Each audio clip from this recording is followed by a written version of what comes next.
ये पैसे उठाओ और गिनो कि कितने हैं।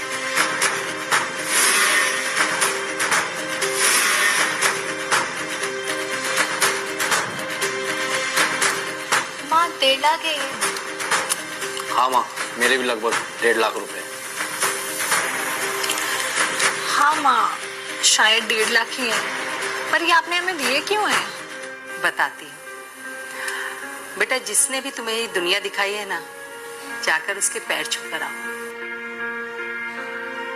और मैंने जो ये पैसे तुम लोगों को दिए हैं, वो तुम चाहे जैसे भी तुम्हारी मर्जी हो खर्च करो, लेकिन मैंने जो कहा है वो पूरा जरूर करके आना। क्या? और हमें किसने दुनिया दिखा दी?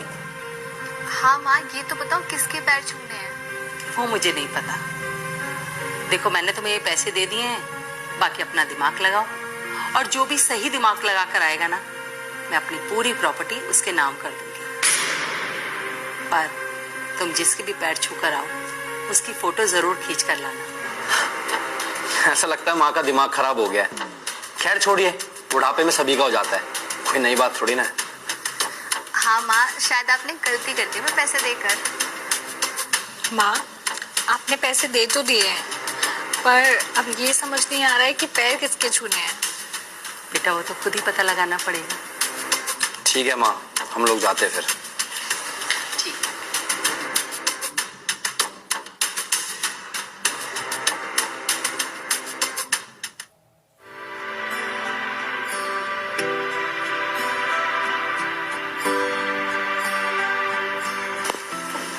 आगे बच्चों तुम लोग।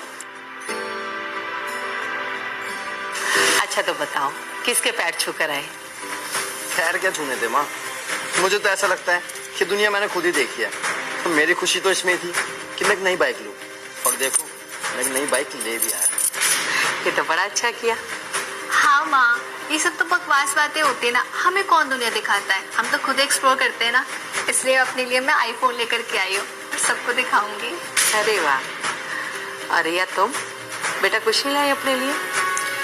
नहीं माँ, आपने मुझे किसी के पैर छूने के लिए भेजा था ना, और फिर वो पैसे मैं खुद पे कैसे खर्च कर सकती थी।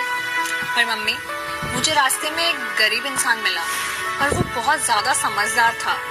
उसने मुझे एक ऐसी एडवाइस दी कि मैं वो सारे के सारे 1.5 लाख रुपए उसको देकर आ गई।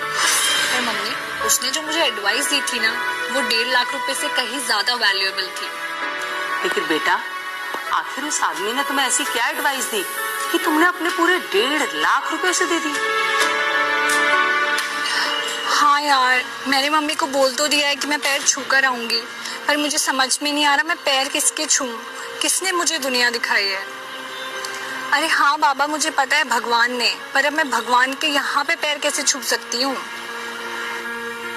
मेम साहब, जो आप सोच रहे हो उसका जवाब मैं दूं आपको?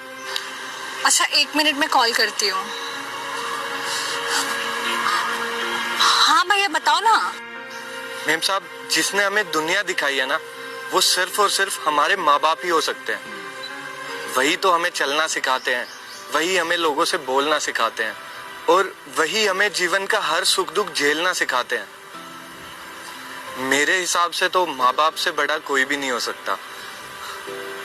मेम साहब, क्या है ना, मैं अनाथ हूँ, इसलिए मुझे माँ बाप की कीमत का पता है।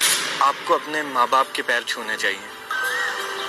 भैया, आपने तो मेरी प्रॉब्लम सॉल्व कर दी, थैंक यू सो मच। अरे कोई बात नहीं मेम साहब। अच्छा सुनिए, ये आप रखिए। अरे नहीं मेम साहब, इतने पैसों का मैं क्या करूंगा भला? भैया, आपने जो मुझे इतनी वैल्यूएबल एडवाइस दी है ना, उसके सामने ये पैसे कुछ भी नहीं है, ये आप रखिए। लेकिन लीजिए ना।